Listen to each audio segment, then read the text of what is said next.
Bonjour, eh bien, je crois qu'on peut démarrer. Alors, bienvenue pour ce deuxième webinaire sur le thème de la prise en charge des coûts pédagogiques de formation dans le cadre de la mise en place du dispositif d'activité partielle. Alors, pourquoi un deuxième webinaire? Eh bien, tout simplement parce que le 29 avril, dans le cadre des questions-réponses au ministère du Travail, il y a des nouveautés. Donc, c'est l'objet en fait de ce petit format qui est très rapide et qui va vous rappeler d'une part les essentiels de la formation, 5 piliers, et puis qui va vous rappeler également, qui va vous donner en fait l'état des lieux de ces nouveautés qui datent du 29 avril, donc c'est tout récent. Donc, on y va, c'est parti. Je vous partage mon écran pour que, pour le coup, vous puissiez avoir le support et pour pouvoir bénéficier en fait des informations en même temps que vous suivez ma voix, vous entendez ma voix. Donc, une volonté de l'État. Donc, ce dispositif a été mis en place le 25 mars 2020 dans le cadre du dispositif de chômage partiel. Donc, c'est quoi ce dispositif? C'est que l'État prendra en charge tout simplement 100% des coûts pédagogiques de la formation des salariés en activité partielle. Donc, ça veut dire que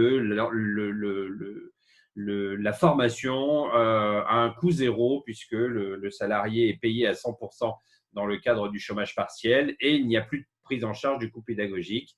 Ce dispositif se mettra en œuvre dans le cadre d'un financement qui s'appelle le FNE Formation. Voilà pour ce qui est à retenir sur la volonté de l'État. En résumé, voilà à quoi ressemble ce dispositif aujourd'hui, ce qu'il était au 14 avril. Voilà les 5 points clés en fait de ce dispositif. Premier élément, prise en charge des coûts pédagogiques à hauteur de 1 500 € TTC en moyenne par salarié. 1 500 € par salarié. Vous avez 50 salariés à former. Vous bénéficiez peut-être la semaine prochaine d'un budget de 75 000 € de formation, quelle que soit la taille de votre entreprise. C'est vraiment un dispositif très important. C'est un demi-milliard qui est mis à disposition, un demi-milliard qui est mis à disposition de la formation pour sortir par le haut en fait de cette crise, puisque l'objectif de l'État, c'est effectivement de ne pas choisir le chômage, mais la qualification des salariés pour sortir par le haut de cette crise. Deuxième élément de ce dispositif, toutes les actions de formation sont prises en charge à condition évidemment qu'elles soient délivrées par un organisme de formation. Donc, il faut répondre aux exigences du Datadoc. Mais toutes les formations sont prises en charge, certifiantes, non certifiantes, en anglais, en formation, en management, en communication, des formations techniques, aucun souci, tout est pris en charge. Troisième élément clé de ce dispositif, l'entreprise doit être en situation d'activité partielle. Donc, elle a déposé un dossier qui a été accepté et elle peut être soit totalement, soit partiellement à l'arrêt. Les deux cas sont possibles. Quatrième élément clé de ce dispositif, à ce stade, évidemment, les actions doivent être faites en distanciel pour être mises en place. Elles pourront peut-être être transformées en présentiel. Pour l'instant, l'objet, c'est de le mettre en place en distanciel. Et dernier élément clé du projet, chaque entreprise fait une demande directement auprès de la directe et dans certains cas, c'est l'OPCO, on va le voir, qui commence à se substituer à la directe. Je précise simplement que le point de repère, c'est le dossier d'activité partielle. C'est en aucune mesure le déconfinement, qu'il n'y ait pas de confusion entre les deux. On n'est pas lié à un dispositif de formation en distanciel à cause du confinement. On est lié à une disposition de formation à mettre en œuvre. Il n'y a qu'un seul repère, en fait, c'est bien votre dossier d'activité partielle qui est le seul référent de ce dispositif. Donc, quelles sont les nouveautés au 29 avril? Eh bien, il y a des choses très intéressantes. Globalement, le dispositif s'élargit et on ouvre encore des facilités pour pouvoir entrer dans ce dispositif. Donc, 5 éléments importants. Première chose, en support à l'aide des directs, j'ai envie de dire, les OPCO vont se substituer aux directs. Ça veut dire que vous allez rentrer en contact avec votre direct ou peut-être même que vous connaissez votre OPCO et vous allez voir sur le site de votre OPCO que votre OPCO, en fait, se substitue à la directe. Dans beaucoup de cas, c'est ainsi que ça se passe. Deuxième élément clé, une notion de prise en charge automatique, puisque maintenant est fixé un délai de réponse qui est de 72 heures, alors que ce n'était pas le cas le 14 avril. Dans les questions-réponses au ministère du Travail le 29, on ouvre la notion de délai de réponse de 72 heures. Donc, ça veut dire que pour un dossier moyen de 1 500 € par salarié, moyen pour l'ensemble du dossier que vous présentez, vous êtes censé avoir une réponse et donc un non sous 72 heures. Donc, ça veut dire qu'on ouvre sur une notion de prise en charge automatique du dispositif. Troisième élément clé, la prise en charge, c'est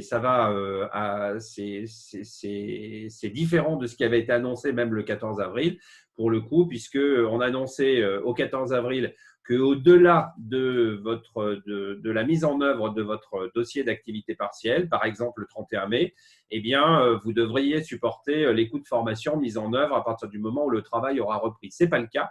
Non seulement ce n'est pas le cas, mais effectivement, la prise en charge se fera bien au-delà de la période d'activité. Donc, si vous avez un dossier que vous déposez sur mai et juin en formation, eh bien, 100% des coûts pédagogiques seront supportés par ce dispositif. Évidemment, vos salariés devront le faire pendant leur temps de travail ou en dehors de leur temps de travail, mais là, il faudra leur autorisation. Quatrième élément, on élargit également le dispositif aux salariés qui seraient, eux, restés au travail. Imaginons que vous êtes en activité partielle sur une partie de vos salariés. Eh bien, l'ensemble de vos salariés vont pouvoir bénéficier de cette formation en étant financés à 100% et vont pouvoir en bénéficier, évidemment, eux, sur leur temps de travail, puisqu'ils continuent de travailler. Mais ça veut dire que aussi bien les personnes qui sont en situation de chômage technique que ceux qui sont restés au travail vont pouvoir bénéficier d'un financement à 100%. C'est très important.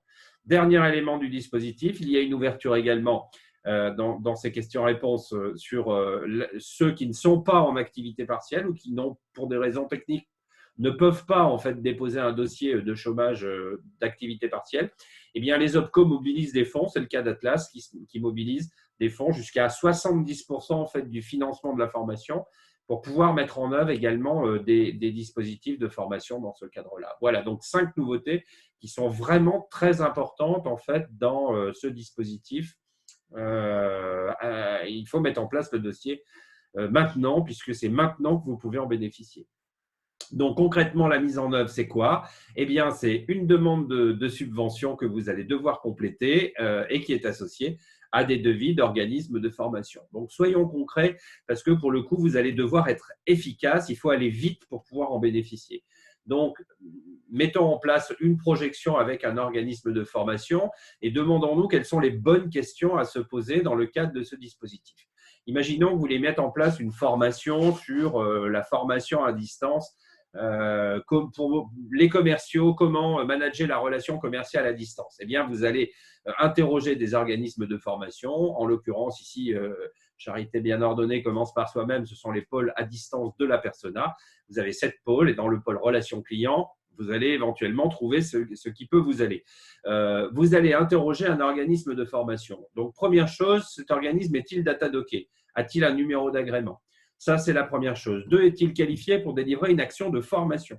Attention, les e-learning, la notion de e-learning suppose qu'il y ait une modalité de suivi et une modalité de sanction. C'est ce qui va faire en fait que ce qu'on appelle le e-learning va être tutoré. Donc, attention de choisir une solution, si c'est une solution de e-learning, qui soit une solution tutorée, sinon vous risquez d'être toqué. Pour notre part, nous ne faisons pas ce genre de formation à distance. Nous utilisons des formations à distance avec des formateurs, ce qu'on appelle de la classe virtuelle. Et là, pour le coup, eh bien, si vous devez interroger l'organisme de formation, intéressez-vous de manière qualitative à la façon dont il a mis en place ces classes virtuelles. Quel est son niveau de connaissance sur le sujet? Est-ce qu'il s'intéresse au sujet depuis 3 semaines ou depuis 5 ans? Et vous en saurez un petit peu plus sur la qualité que peut délivrer l'organisme de formation. Donc, première question fondamentale à se poser, ai-je bien affaire à un organisme de formation qualifié pour pouvoir délivrer la formation? Deuxième question à se poser, est-ce bien une action de formation? Et puis, vous devez sur votre devis avoir les thèmes, les dates, les durées et les prix pour pouvoir présenter votre dossier. Une fois que vous avez tout ça, vous rassemblez vos éléments de vos organismes de formation parce que vous n'allez pas présenter un dossier par salarié. Vous imaginez bien, compte tenu de la charge qui va être mise en œuvre aussi bien sur la directe que sur les OPCO, qu'on a essayé de faire en sorte, ou en tout cas que le ministère du Travail propose de le faire en sorte de manière groupée. Vous allez présenter un dossier pour l'ensemble de vos demandes de formation, que ce soit de l'anglais, du management ou autre chose, une formation technique, pas de souci. Vous allez présenter un dossier et ce dossier, vous allez le présenter à votre direct ou par substitution à l'OPCO. Donc, une fois que vous aurez présenté, listé vos salariés, envoyé vos devis, eh bien, vous allez recevoir en fait une convention de formation qui va répondre à l'objet de votre financement de formation. Donc, deux cas. Le premier, vous avez conventionné directement avec la Direct, puisque c'est ce que la Direct vous a proposé. Vous allez être payé directement de 50% du montant du projet dès le retour de la signature de la convention et vous obtiendrez 50% du montant du projet à la fin du financement. Dans ce cas-là, je vous conseille vraiment de monter deux dossiers. Un pour les actions courte durée, mai-juin, et puis éventuellement, si vous avez des actions de plus longue durée, de monter un deuxième dossier. Vous le comprenez bien, la raison, elle est la trésorerie, c'est-à-dire que vous allez en fait devoir attendre le dernier dossier, la réalisation du dernier dossier, le bilan du dernier dossier pour pouvoir bénéficier de 50% du montant. Donc, faites attention, ne vous faites pas piéger. Dans ces cas-là, si vous avez des actions de courte et de longue durée, montez deux dossiers. Deuxième cas, c'est l'OPCO qui se substitue en fait à la Direct. Et dans ce cas-là, vous allez pouvoir bénéficier de la subrogation, c'est-à-dire que, bien écoutez, c'est directement l'OPCO qui va se charger de récolter les fonds, de payer en fait l'organisme de formation et vous n'aurez aucun argent à avancer. Donc, ça veut dire que vous allez être dans le cas où le financement c'est totalement financé. Vous n'avez juste à passer la commande et vous n'aurez même pas la trésorerie à gérer. Donc, c'est vraiment une opportunité qu'il faut saisir maintenant. Jamais l'opportunité de former ces équipes n'a été aussi importante et aussi large qu'en ce moment. Donc, profitez de ce dispositif. Donc, voilà ce que je voulais vous dire aujourd'hui. Ce petit webinaire a été mis à jour, est en fait la mise à jour des questions-réponses en fait, du ministère du Travail du 29 avril. Évidemment, si vous souhaitez obtenir des devis concernant le management et la communication, nous sommes à votre disposition. Nous vous transmettons les devis sous 48 heures, quel que soit le sujet. Vous pouvez nous contacter évidemment par mail ou par téléphone. Je vous souhaite une bonne fin de journée et puis un excellent 1er mai. À bientôt.